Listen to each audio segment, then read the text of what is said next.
Hello, everyone, and welcome to today's SharePoint TV show.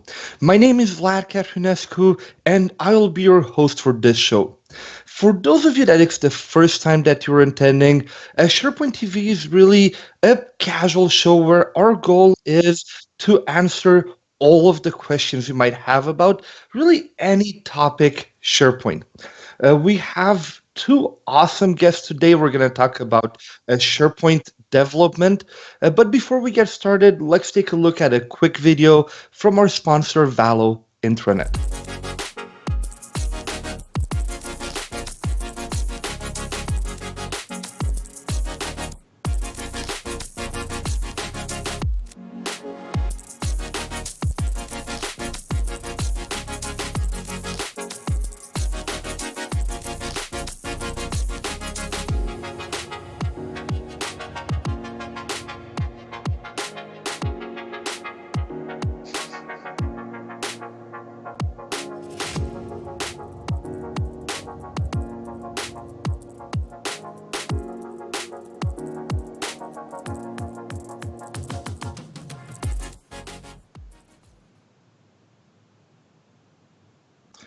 Awesome. Welcome back. So let's just actually introduce our guest. I just saw something really funny in the chat. So today with us we have Marc Anderson as well as David Warner. How are you guys doing? Good. Doing well. Thanks for having me. Awesome. I was going to start with something else, but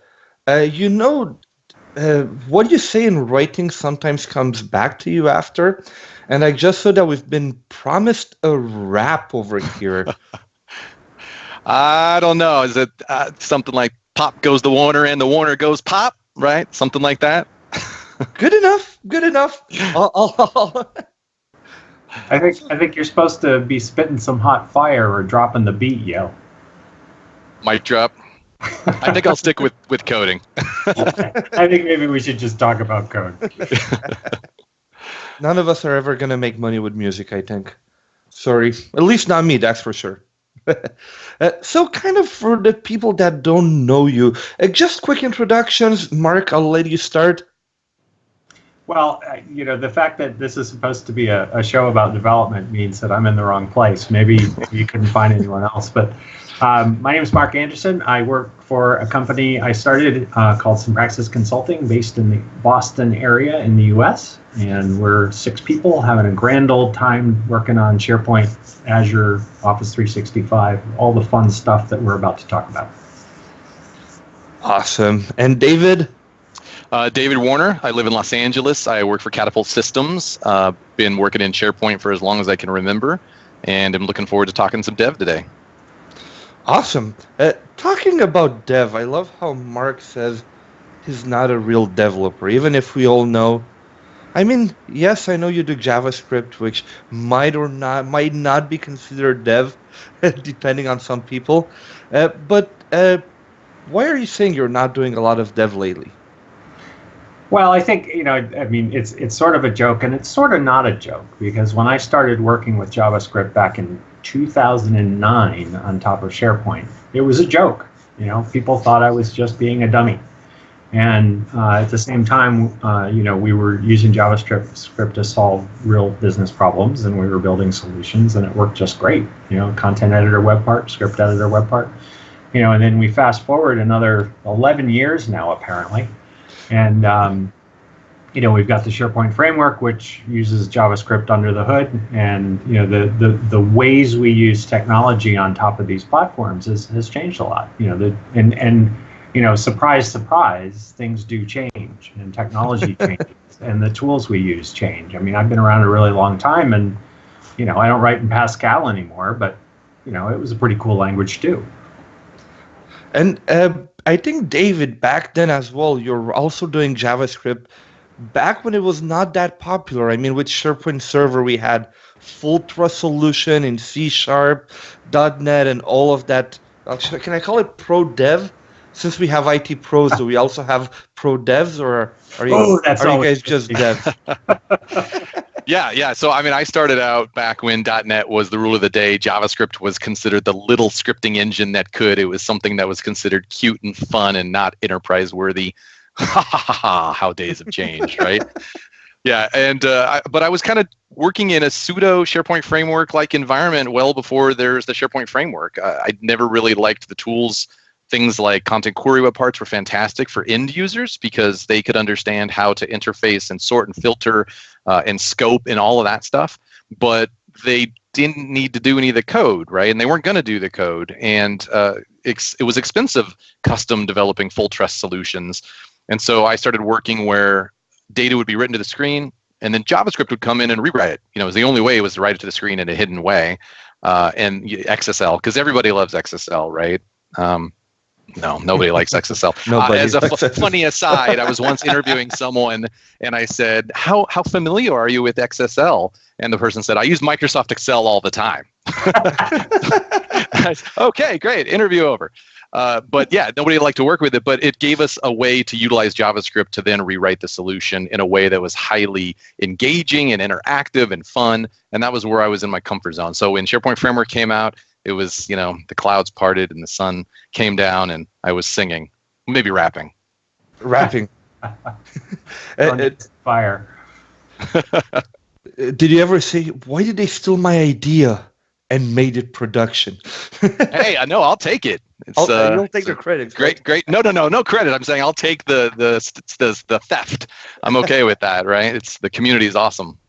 You mentioned the interesting thing too is that people have they're like these religious debates about development, right? You have to do it this way, or this is the only way that makes any sense, and we have those arguments. Discussions inside Sympraxis as well. It's not always that there's only one way to do things. Sometimes you have to temper what you need to do with what you're constrained by. I learned to write JavaScript because we couldn't deploy anything to the server, but we needed to solve business problems. So, you really have to, as a developer, look at these platforms and say, well, I've got a set of options. What's the right set, or what's the right combination of these options to use for the set of things that I'm trying to solve for right now? And so, development these days isn't all about writing code. Sometimes it's about using Power Apps, or it's about configuring the UI with some web parts. I mean, developers need to, and we've all been saying this for years, but I think it's getting more and more important. Developers need to know how to use the products that we work with so that when not to write code. No point in reinventing the wheel if it's already there. A really good developer says, yeah, I could write code for this, but I don't need to here. Here's how you do it. And that doesn't happen as often as it ought to. Something that you mentioned, David, that was really interesting was that customizations were expensive back then. A lot of it, I guess, is because SharePoint developers were expensive. It was like, no, but it's true. It's part of it that you needed to know the SharePoint APIs. You're not just a .NET dev. You're Right. a SharePoint dev. Yep. There's a lot of tribal knowledge about SharePoint understanding. And I mean, there still is to a degree. I have this, as Marc put it, discussion/debate with a lot of people, right? They think, oh, just bring in any old developer today, whether they know React or any full stack developer, and they'll be able to do fine. There's still a degree of tribal knowledge you have to have around SharePoint, but I think your point is well taken that back then it was a whole resource group in and of itself.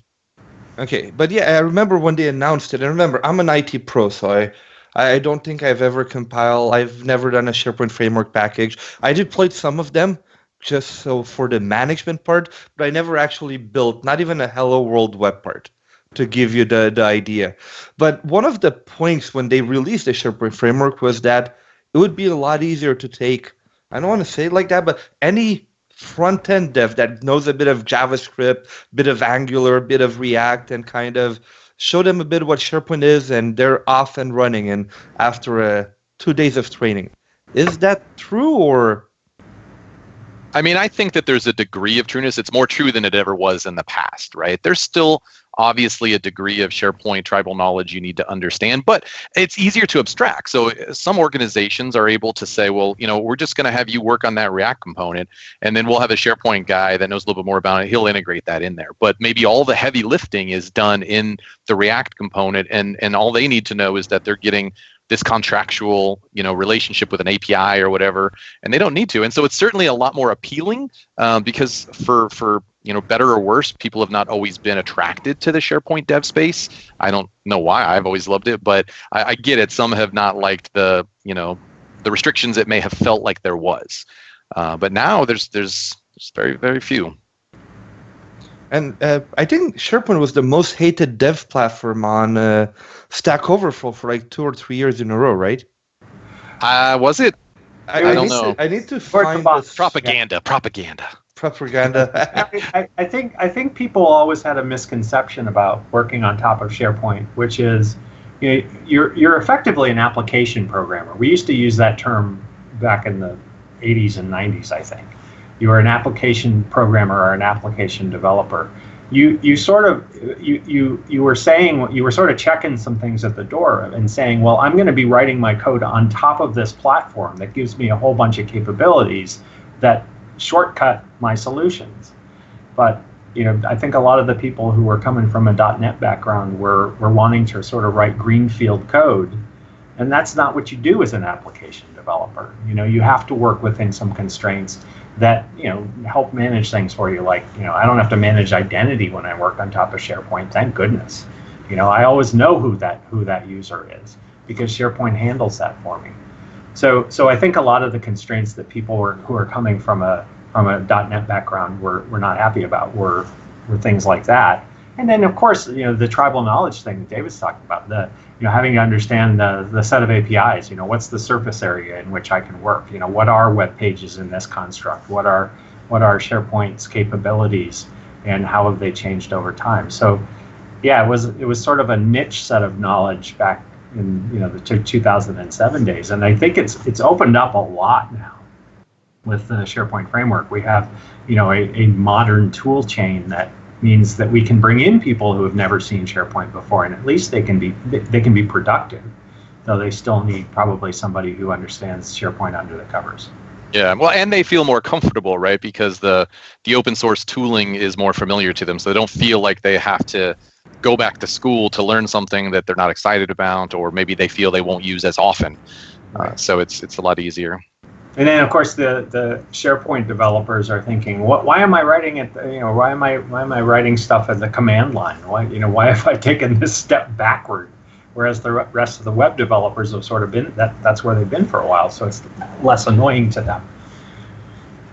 Actually, just looking at the chat, there's some great comments on one of the biggest obvious switches is also switching from server-side dev to client-side dev. And I think we've seen for everything cloud, you don't have a choice but to go client-side dev. And I guess that's also from an economic reason for Microsoft or for any cloud provider out there to kind of make the client work for the customizations instead of having to load on the servers, right? Yeah, I mean, I think that that's a benefit because it's distributed computing at that point, right? At the same time, and this is not necessarily dev focused, just more administrative focus. I would always talk to people who are unwilling to go to the cloud and say, I want the super control of my own server, my own server room, and it's more affordable, I would hear. And I don't necessarily, I mean, I would say, do you know how much air conditioning is in the desert in the summer? You save a ton, and so I had just posted a comment in the chat on that. It's there are trade-offs. We lose control. You can't IIS reset when you want. You can't run a search crawl when you want. But I think we'll see those things come. I mean, modern SharePoint Online, when you think about it, it's still in its infancy when compared to SharePoint Server, right? So trying to compare them feature for feature is not really fair. It's like putting in a boxing ring a full-grown man and a small child, but I think that small child is going to grow to be a lot stronger than its sibling. Do you guys still consider modern SharePoint is in its infancy today? It's been out there for 3 years now. Well, how long was Classic out? Yeah, I would argue though that so we've got the 2013. Wherever. So we've got the SharePoint as it's grown up, that full-grown, whatever it is, man or woman, who is SharePoint, and then modern SharePoint sort of sits on top of a lot of the things that have always been there. So like the underlying data structures and stuff. The exciting part is now they're starting to replace some of those underlying data structures to bring that part into the modern world. So while we sort of grafted the child onto the man. I don't know where this metaphor goes. It's like Benjamin Button, right? But I think we're heading into a world of SharePoint where all of the you can call them mistakes, you can call them learnings, you can call them opportunities, whatever. They're rebuilding things or building new things that replace what was there before. So no, it's not a one-to-one comparison of features and functionality, but that's because they learned a lot about what people actually use and what works well and what doesn't, and they're trying to build new things that take all of that into account. And as developers, of course, we have to watch that changing landscape and stay on top of it. But as somebody who loves to learn, I think that's awesome. Agreed. I can do this for the rest of my life if I want to, and I probably will never get bored. Nope, you never get bored in IT. Talking about new stuff, and there was a comment in the chat about the Fluid framework. I guess now, anytime soon, I don't know exactly when, of course, but we're going to see the new Yammer, which is the first real product by well, I would say real, it's real product built by Microsoft using this new development technique. How do you guys feel about the Fluid framework? Do you think that's going to change the perception, the way people code, or not a big thing? Marc, I'll let you go first. Sure. Fluid framework. So I think that that is a really cool set of technologies that I haven't quite gotten my head around as far as use cases. I think that the componentry of it is incredibly appealing, but I think we still have time to see where so where does it play out? I felt, to be honest, I felt the same way with the SharePoint framework. Until I got it, until I realized what it was and where it could go, and I see great things ahead of that set of technologies for Microsoft. I didn't quite understand. I'm not always ahead. I'm not always on the train in the engine. I'm sometimes sitting in the caboose, wondering where the hell we're going. So I don't know where that's going to go yet. Yeah, I agree, but I think that's the exciting part, right? I think that Microsoft could have sat on it. for any amount of time until they had a half a dozen to a dozen valid use cases. And we've seen some obvious ones, right? I mean, fluidity between the Office applications and Outlook, and we saw the demo at Ignite where it was showing PowerPoint and a SharePoint web part, Outlook, and some other solution where you saw them all synchronously or asynchronously, together and combined. But I think that's the exciting part, is that they've kind of released it in the wild, and we can define the best use cases for it, right? I think there is a certain excitement, yet nervous excitement maybe around that, because we're all like, whoa, okay, well, what's this? But you start mentally marinating on it and thinking about it. And I think that's, Marc and I were both up at the Dev Kitchen in Seattle when they released it. And I think that was some of the struggle, was we felt like the obvious things were already being defined by Microsoft and provided by Microsoft. So now it was like, okay, well, we only have 2.5 days to come up with something really creative. And there was a ton of creativity that came out of that. So I think that given even more time to kind of play with it and think about it and mentally marinate on what you can do with it, I think it's exciting, because we're going to see some creative things that, like Marc said, we don't know today. I don't know what the best use case for is, but I think that's the exciting part.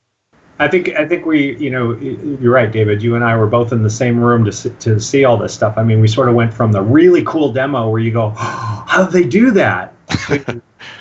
But why do they do that? To the parlor tricks, which are sort of like, wait a minute, what was up his sleeve? And so it's not that there's tremendous value there, right? Because you do see it as a component, right? You see it as a chunk of functionality that can be in multiple locations at the same time and provide people with instant feedback, which is really, really cool. But at least from my perspective, I haven't had a conversation with a client yet where I say, oh, you know what you need? You need the Fluid Framework. It's not there. I mean, I can think of some scenario. We did come up with some scenarios at that Dev Kitchen, and I think we've all thought about it some more since then. Like if you were managing a disaster area, the real-time kind of communication there that might really be important. Could you do it with today's technologies? Probably. Would there be a benefit to do it with the Fluid Framework? Probably. But until we start seeing some mainstream applications built with that we actually are using to solve a particular problem, I think we will, at least I'm keeping an open mind. Yeah, Bo Cameron had posted a comment or a message about real-time translation would be cool to do in Fluid, and that was kind of what Eric Overfield and I had done as our submission. Yeah. And yeah, I think as you start thinking about it, and like you said, there's going to be other ways in which that same task could be accomplished with a half a dozen other technologies. But I think that's where we start unwrapping the onion, right, and going, oh, okay, well, if we do it in SharePoint next to this thing, then this other thing could benefit, and that's what we still don't know. But to me, that's the exciting part. I love being pressured for coming up with creative solutions that I don't even know the answer to today. And I think that's what they're giving us. They could wait and submit it and say, well, this is what we expect it to be used for, and then maybe that stifles the creativity. There are plenty of other arenas where we wish we had the thing that we know we want.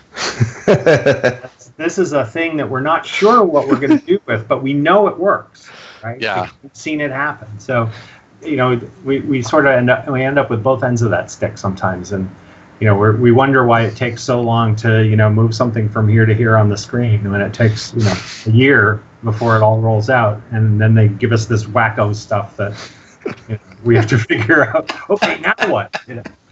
But that's the fun thing about having been in this space for a long time, is that we look at all of these different pieces. Maybe this is the architect piece, right? As opposed to a good developer has to be an architect as well. But that where you look at all of these different opportunities that you have, all of this different tooling, all of these different components that you could and technologies you could possibly use, and try to come up with unique ways to put them together to solve a business problem. Two questions. So first of all, you mentioned, I see some people from Dick Chow were talking about, and you guys were talking about scenarios where we use it. And can you share what was the most interesting thing somebody built at Dev Kitchen? I'm not sure if you're allowed to share or not, but I'll still ask. I think that real-time translation idea, I'll say it, David, because it was your thing, But there are a couple other. I mean, I think we sort of tried to get at that too. I think it's that real-time communication between different languages or different. Like you could have real-time communication where you've got people are typing acronyms and you're giving them a definition for the acronym. I mean, there could be all kinds of things there. Translation isn't just from language to language. So I think that kind of it's got to be in sub-second kind of reaction to some sort of content or user input kind of thing where that framework might come in handy. Yeah, we had combined. I think it's the combination thing. So there was the translation, and that's what Eric and I had built. But it wasn't that by itself. It was combining it with an educational use case by both language and visual, right? So we found a way to, and this is not NDA or anything, but we had found a creative way to take the foreign language translation into an educational use case, but also gamify it. So it wasn't just, I need to go do my homework and here's a tool that can do it, but then there's a billion other websites that can do the same thing. We had gone to the lengths of being able to track it and gamify it so it was more interesting. So I think that's the fun creative side is you can combine these ideas. One is beneficial on its own, but then when you say, well, I could see a use case for this, but what if I put them together and all of a sudden you've got this winning solution that a number of clients might want or the community might want.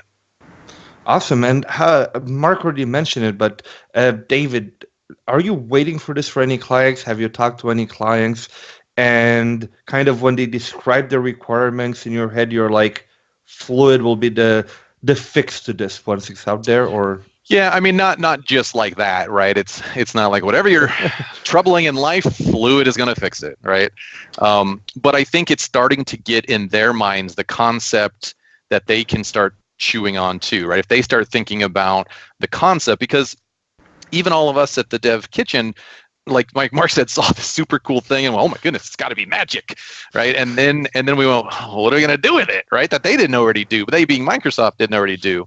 So it takes a while. And so I think it's not even necessarily saying this is going to solve it for you, but start giving some thought. Would this feature or this benefit, could you find a way to do it? And for our clients, it takes time to start thinking about it and going through the process of saying, okay, not off the top of my head, but all of a sudden you start pondering and brainstorming, and before you know it, you've got something. And that's kind of what we saw a lot of those deliverables at the Dev Kitchen happen that way. It started out as an idea, and then it evolved and matured and got better and different at the same time. But I see that as happening with a lot of people, where it's not going to be an instantaneous thing.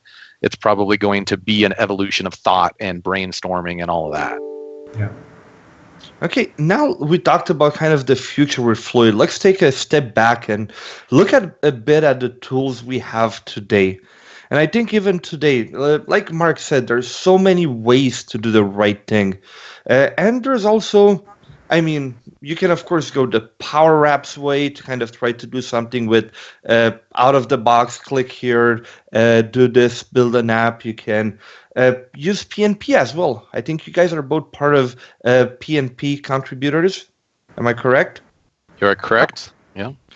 For those, and I think everybody at this point knows about PNP. It's been quite out there. But maybe, Marc, can you talk a bit about what PNP is and kind of what areas are you contributing to? Well, it's Vesa, right? It's dear Vesa. Please. So to go really sort of 101, PNP stands for Patterns and Practices, which was originally an effort inside Microsoft Consulting Services that Vesa Juvonen sort of fired up. And it's the idea is, why reinvent the wheel, right? If we do something more than once, then we should record that somehow, especially when it comes to code, and make it available to other people who work with us. Well, it grew up and became became more of an open source thing. And so now there are a lot of different PNP repositories, and they're all hosted on GitHub, but some of them feed other things like docs.microsoft.com, for example, for text content. And so they're an open source way for the the community around SharePoint and other Office 365 services to move forward faster than the product groups can move, because they've got different constraints on them. So, David might come up with a great example of how to use site designs, and he can stick it into the site designs repo in PNP, or it's in that's in the SharePoint PNP repo. And then it's available to other people who want to do something similar, either as an example or a better practice. So, there's just tremendous opportunity out there to bootstrap your development, especially. The PNP.js is a great example of a library which I use every single time that I use SharePoint Framework. If you want to talk to SharePoint, you want to use PNP.js, which is I sort of, to inflate my own ego, think of it as the modern version of SP services, right? It sits between you and all those APIs and helps you make calls much more easily. Yeah, I agree. It's pretty awesome. PNP is really an amazing evolvement, I guess, because I think that when we were all on-prem creating assets, we spent our own time, even if we didn't do it by way of a client hiring us, we spent our own time and blood, sweat, and tears and efforts to create. And then all of a sudden there's this new repository that says, why don't you give it away for free? And everyone's like, what, are you crazy? You want me to give away the secret sauce? And I think a lot of people have, managers especially, maybe not developers, they're always willing to share, but managers are like, no, you're not giving that away. And I think that you've seen this amazing culture shift by way of our community, in our community, in that the first thing that people think about when they create something new is, I want to give it to the community. And I think for anybody who's either consumed or contributed or both, most of the time it's consuming first and they're not sure if they want to contribute. I would encourage, and we'll probably talk about that in a little bit, but encourage to contribute back. It's always like that. And I think that's how everybody starts. Even when I started in a community, you consume a lot of it. You go on people's blogs, you learn, right? You learn. And after that, you start building, you stop copying stuff and adapting it to actually building stuff from scratch. And I think you think hey, nobody else did that. I actually had to build it my own. Let me give it back to the community after all the things that, in a way, I consumed and that helped me. This might help other people. Correct, yeah. And then all of a sudden, the great thing about that is that you could release it, and that's not the end of it. It doesn't have to be the end of it. It's available, it's open source, so other members in the community could look at it from a different perspective we may have and say, what would be a cool thing to add to that? The flux capacitor, right? And so then they download it and they add the flux capacitor. They add the flux capacitor and bam, we've got time travel, right? In a web part. Awesome. Okay, so will you build that before or after your SharePoint Framework wrap? I'll Which one are build we it see and first? go back and undo the wrap. Okay. I think that I mentioned as sorry, I was looking at the other screen and you're delayed. I was like, wait a minute, I'm interrupting. The PNP.js library is awesome, but then if you think about when you want to build something that sits inside SharePoint, you want to use similar controls, right? The people picker is that is a classic example. That thing is a nightmare. In the old days, if you tried to figure it out using, I used to pick it apart and try and rebuild it in JavaScript, and it just made my brain bleed. Well, there's a reusable people picker in the repo that I just posted, spdev fx controls react. So it's the SharePoint controls, React controls. So why would you ever want to build that? And there are gluttons out there for punishment who will try to write it themselves, but it's just a bad idea. And if you use the componentry from some of these libraries, you'll know that it'll keep evolving. If you find a bug, you can contribute the fix, or you can get new versions as bugs are fixed along the way. So it's a win-win-win. Obviously, the fact that the community is working together and a rising tide floats all boats, right? I love the whole open source idea. It doesn't mean that you're giving away the sort of the crown jewels of what you are as a business. There are things like a people picker do not make you the best at, iron smelting. The thing that you do as a company is always going to be unique, but being able to build with some componentry that's supported by a really strong community is awesome. Yeah, I agree. I mean, there's a chemistry to it too, right? I mean, I think what I've seen since I've been more active in the community is the global chemistry that happens. I mean, I talk to people all over the country, or all over the world actually, every single day, some of which I don't even know that I've met in person, but we've built a relationship and it's awesome and we're helping one another. There's no like, well, you work for a competitor, so we can't really, no, that's out the door, right? We know we're going to help each other. And I think at the end of the day, it doesn't matter, because I've worked with clients where they've said, maybe we don't want to pay to have this done. And I'd say, well, okay, here, I'll give you the source code. It's right here. You just go get it. You could actually go compile it yourself from this free repository.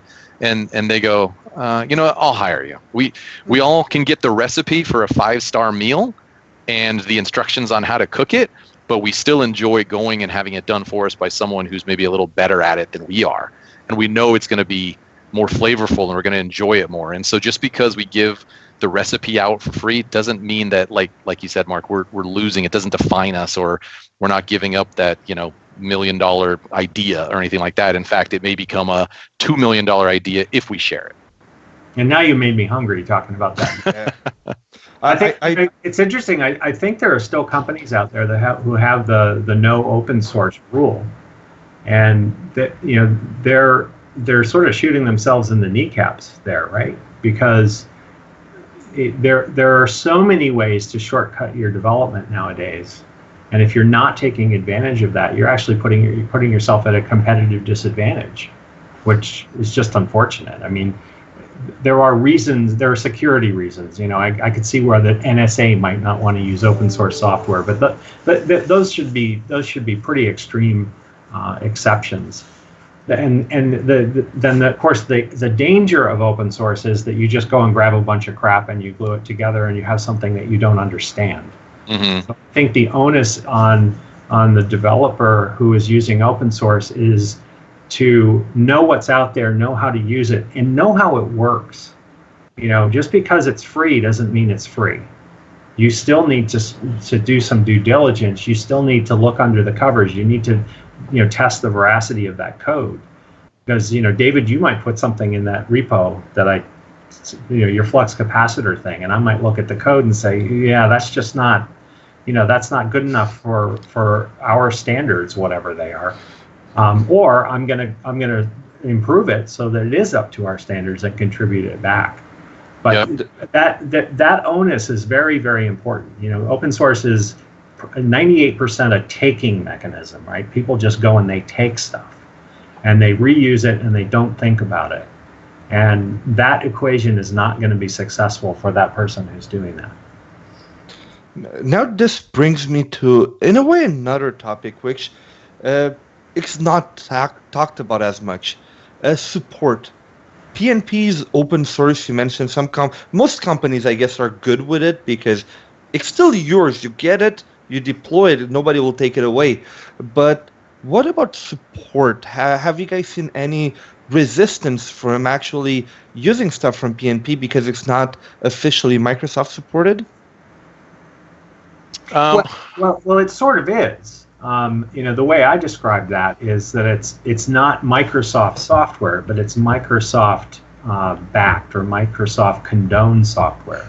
They put it into their GitHub repos, and they vet stuff that's coming in. Those pull requests don't just get approved, boom, boom, boom. They're reviewed, and there's a whole process there. So it's sort of in between, vendor software and the true sort of Wild West left pad kind of open source that we hear the horror stories about. But yeah, people do ask questions about that stuff. Okay. Yeah, I think you hear that. You also hear people saying, well, Microsoft should just be doing that on their own. Why should the community provide it, right? Which I think is a little short-sighted because, again, that's like saying it's someone else's job to worry about, pollution or something like that. But I think that we all have the ability to make the ecosystem as a whole better, and by consuming, by contributing. And then as far as the support, you're right. You can't go take a PNP asset, like a SPFX web part or extension or library component, whatever. And if it doesn't work, then open a ticket with Microsoft. You can't do that. But what you can do is submit an inquiry on the issues list, and that's going to give you an even broader range of support, in my opinion, than just one single phone call or one single ticket through Microsoft. Now you've got the entire global community willing to help you, and I think that's even more powerful than any support ticket will provide. And for companies that are maybe a bit hesitant, is the community part of it? Are people going in that issues list, participating, helping out? You guys are in the day-to-day. What do you think? Yeah, I mean, we all get paid heavily to be able to. No, we get paid zero to do that because we want it to be better. People like Bo Cameron, who's on the call right now, contributes a ton. Alex Terentiev. I mean, there's a ton of MVPs out there that help out, and they do it on their own time without getting paid, and that just shows the value of the community. People are there and willing and want to help. But be nice when you do ask for the help, right? Because it's not from Microsoft. Be nice should be like, it should be plastered on the top of every one of those screens. Yep. They can be real jerks. You know, the other side of it that's the upside to this is that, you know, we make contributions or we ask questions in those PNP repos, whatever our interaction is, and I would encourage anyone who ever goes there to interact somehow. Microsoft watches those interactions. We're you know, the people out here in the community who are contributing stuff are doing it based on real world problems that we're actually trying to solve. There's no academic nature to it. It's not, gee, I think it would be really cool if there was one of these. It's, I needed one of these to solve a business problem. Microsoft sees those patterns, and some of that stuff makes it into the product itself. So, you know, you're also serving, yes, you're serving Microsoft, but you're serving the greater community as well. And if you want something to rise up in the whole sort of ladder of important pieces of functionality, contributing to the PNP and getting people talking about it and maybe improving it with you is a way to get things looked at by the product group. And, you know, not everything goes that way, and not everything should. But you know, I think the one thing that I think the people at Microsoft struggle with, and some of them will admit it if you talk to them one-on-one, is they don't see the real world. They're building stuff based on how they perceive the real world through focus groups and conversations with big customers, sometimes the CTO, not, you know, Betty in accounting. And so giving them a sort of a way to look at what's happening out there and what kind of problems people are really solving is really important. And talking about contributing, you guys definitely contribute a lot. I haven't personally contributed to PNP yet. I mostly work only with the PowerShell part. PowerShell and the stuff that Bo is working on as well, with a lot of the list view formatting and all of those things. But I think now you can also contribute to the documentation, only if you see like a small error maybe in the documentation, in some of the examples. You can contribute as little as that, right? Right. Absolutely, yeah, and it's you know, not to make fun of what Vlad said, it's not little. Like, every contribution matters, even if it is documentation, because it's going to make it better for someone else. And there's usage docs, which is an initiative that Marc is working on. That is a huge array. You don't have to be a developer at all. I know there's a development show, but you don't have to be a developer at all to help contribute there. That's about, and I'll let him talk about it in a moment, so I don't want to steal his thunder. But that is a huge opportunity. There is dev opportunities. And then we're working with Microsoft and the PNP group on an initiative called Sharing is Caring, which will walk you through, if you've ever wanted to contribute, but you're a little maybe overwhelmed or intimidated by GitHub and the process. It is open source, so everyone can see when you do something wrong, and I've even done that. So don't let that deter you. But we've got an initiative in place called Sharing is Caring, and I'll paste the link here, that lets you or walks you through how to do the different levels of contribution. You start out with just first-time contributor, updating docs, empowering you to do it. You get your name on the contributor list. You go to your boss, tell them you're now contributing, you want to raise. It's a win-win-win, right? And then we've got other ones where you could be a code developer working with the CLI, upgrading samples. So definitely take a look at that link and sign up to get more information. It's, like I said, live guided hands-on sessions. So you're not left with just a document to read and say, okay, well, if you don't understand it, then tough, figure it out. No, we'll walk you through it one-on-one. Yeah, and that's some great work that you've been doing. Thank you. Give you credit there too. Thank you. But why don't you tell them more about the usage docs? Because I think that is priceless. Priceless, you say. So I just put a link in there to usage docs. So right now that's a GitHub repo only. We're sort of following in the pattern, we hope, of SP Dev Docs, which is the documentation about how you develop things, which is actually feeding a repository in docs.microsoft.com. So it is the end user, end developer documentation that you read when you Google and you find something. Sorry, Bing and you find something. We're trying to do the same thing with SP usage docs, and the idea there is there are all kinds of developers. You know, we have the people who claim to be pro developers, and then we have all of the rest of us who try to build things that actually make a difference, right? And so it could be anybody from somebody who's configuring columns in a list to somebody who is almost writing so-called pro developer code. And those people are on a huge spectrum, and that's what usage docs is about. It's the intent there is to try to help people understand how they can use the platform in different and unique ways that may or may not, and generally won't include writing code. But like, how do you think about information architecture? Why does it matter? What kind of retention policy ideas do you need? It's how you use the stuff it's why you should do things as opposed to what do you click in order to do it. There hasn't been, it's not like there's some hole in Microsoft's documentation, but again, it's that outside view. It's how do we actually use this stuff in the real world, and we can write that stuff up and make it available to people. So, we've got something like 20 articles in there. We're on the cusp of getting it syncing up to docs.microsoft.com. I keep waiting for that to happen.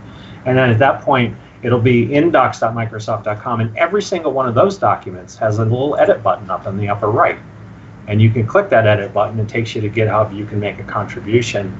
If you see something, and it could be anything from Bo's changing the spellings of SharePoint to have a capital P, which is a damn good thing, Bo, keep working on that. Or, something where you see something in a development doc or any other documentation where either you think it's wrong or you have a better or different idea that you want to add. And so again, the whole community is supporting the whole community. So when you do search for stuff, you're going to find things that are fresh and kept up to date and written by people who actually are out there, walking the walk. That's awesome. I didn't know about that repo, and I see a lot of people from the chat were not aware of it. So thank you for sharing that. It's a really awesome thing for us non-pro devs like David. Well, don't tell anybody. And to me, that the whole IT pro is also a phrase that what are the people who are not IT pros? IT slackers? I mean, what does that mean? Amateurs, IT amateurs. I'm an IT amateur. Are you are you an incapable dev? So it's trying to sort of put levels of importance on skill sets, which to some degree, whatever, right? Yeah, you actually use, I looked at it, I was reading it, and you used the word citizen developer there, or maker. Yeah. That used to be a thing a year or two ago. It was kind of, now we have the year of Yammer, it was the year of the citizen developer. Was it? Not officially. Did I miss that? Seems kind of everybody was talking about it. There was like all over. But it's been silent in the past year. It hasn't been a focus as much. Do you think that category of person is still there, or kind of you're either a power user that knows the basics, and then you just like, if you need to know JSON, if you need to know JavaScript, you're a dev. There's no more middle. Well, I think you've been reading the wrong places, because that phrase is still used all the time, every day. And it's been around for well over 10 years. So, before it sort of got its heyday, if you say last year or the year before, we've been talking about citizen developers for I think longer than 10 years, maybe 20 years. And then maybe we had different phrases.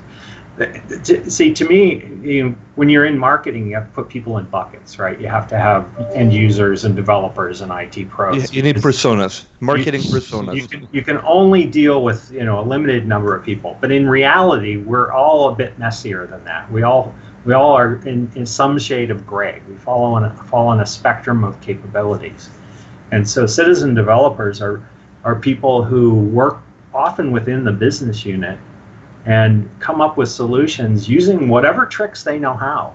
It could be putting some files in Dropbox that fire off an if this, then that thing that populates a SharePoint list. It doesn't really matter as long as it works and it solves the problem, right? And it's reliable enough to be considered a solution. So I think citizen developers, they're always there. They tend to be a little bit less heard from because they're just building stuff that works.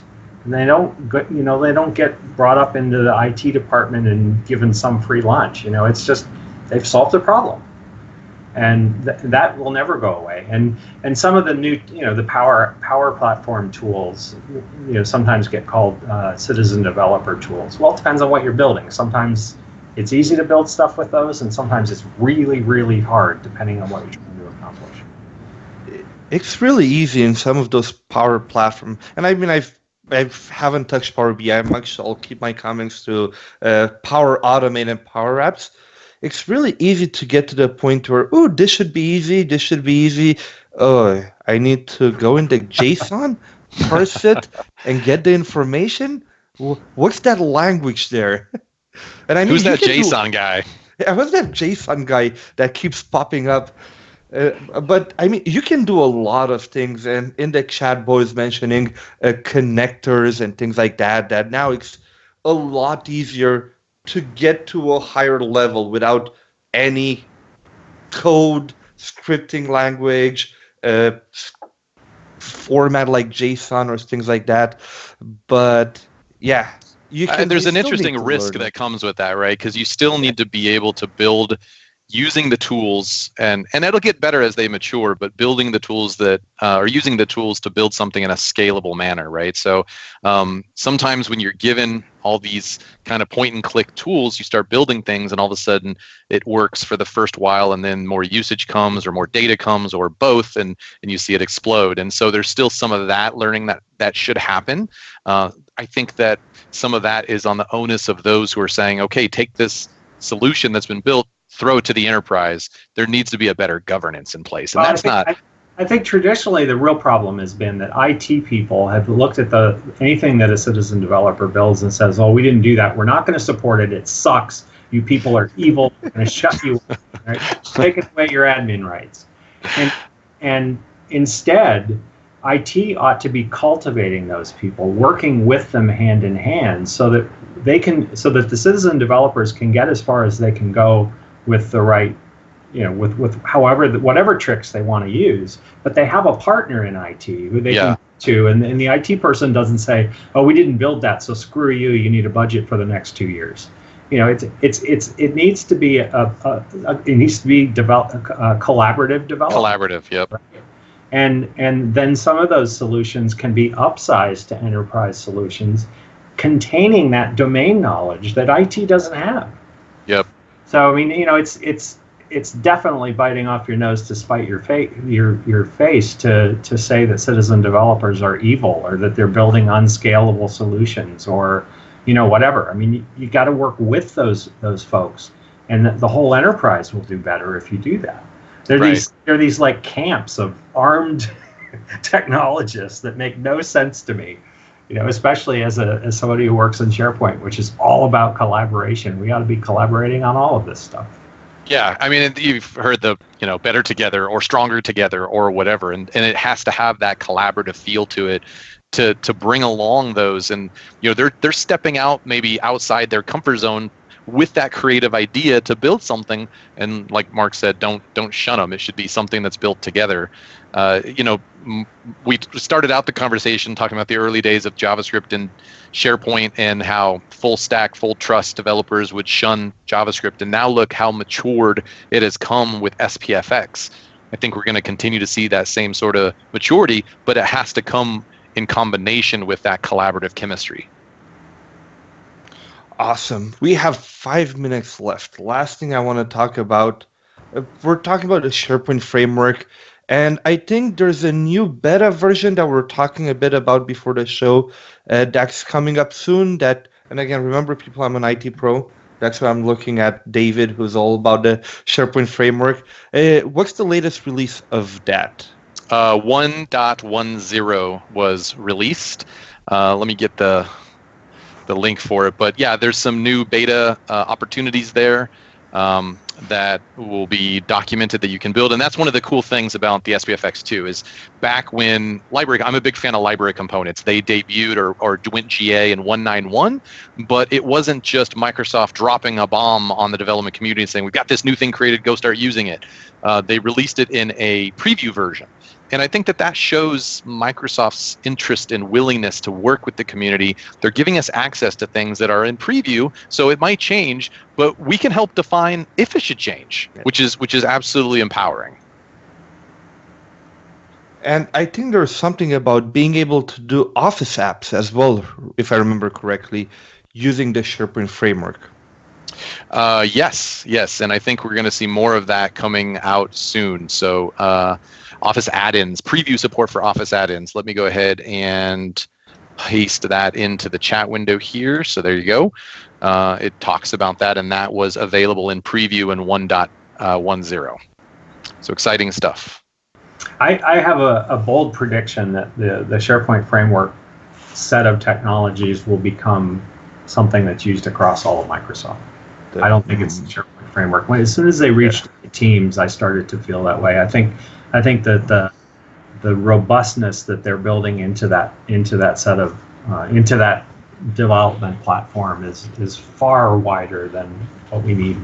Just what we need in SharePoint. I'm psyched for it. Yeah, I'm excited too. The people who've been working on that set of technologies over the last couple of years are some of the smarter people who I've ever met, and they really are thinking forward. They're really making great decisions. They make some mistakes. We all do, but they fix them, and everybody's better for it. That's the important part. But yeah, if today you can use it in SharePoint, in Teams, in Office, I think I agree with you. It's going to become more, and again, I'm not marketing, but kind of like the Microsoft 365 dev framework, something like that. Again, I'm an IT pro. I don't know anything about this stuff, but definitely see that. Maybe an announcement at the SharePoint Conference 2020. It's hard to know, isn't it? Yep. But we have 2 minutes left, so just so we finish on time, thank you guys very, very much for your time. It's been awesome having you guys here and talking about SharePoint developers. People who usually break things, and me as an IT pro, I have to manage it after.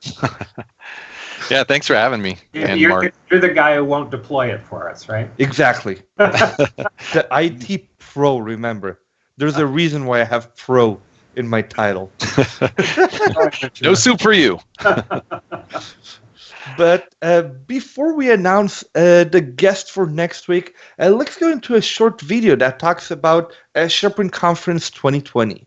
My name is Marc Rackley, and thanks, Vlad. My background has been SharePoint development, and that's kind of grown over the years. So now I'm actually a business partner in a consulting company where we do Office 365 and SharePoint services. There's a lot of great SharePoint conferences in the world. But if you want to go to a conference where you know you're going to see your friends that do something with SharePoint, you know they're going to be SharePoint. This conference has such a huge Microsoft presence, and it is such a focused group from the SharePoint people, OneDrive people, Office 365. And if you're working in this collaboration space, your choices really are to go to Ignite and be surrounded by 30,000 people, or come to the SharePoint conference where it's just a few thousand people and you've got a much better opportunity to interact with the people who are actually, creating this software and get questions answered, get to meet them, hang out with them. So it's a much more intimate setting than like Ignite. It is the perfect conference for those who've really drank the Kool-Aid. Like this, if you live and breathe SharePoint, this is the conference to go to. But again, I don't want to say it's not just for those people, because there is so much information here, and you got access to people like Jeff Teeper's here, and like I said, the whole product group is here. If your job is, I'm in charge of SharePoint from organization, I need to know and understand what's coming. This is also a conference where they announce a lot of stuff that's coming. So even if you just, this is what I need to be on top of, this is a great conference to attend. This landscape is vibrant and growing, that the product team listens to our feedback, and this is a great place to give them feedback, and that the future is really bright for this technology.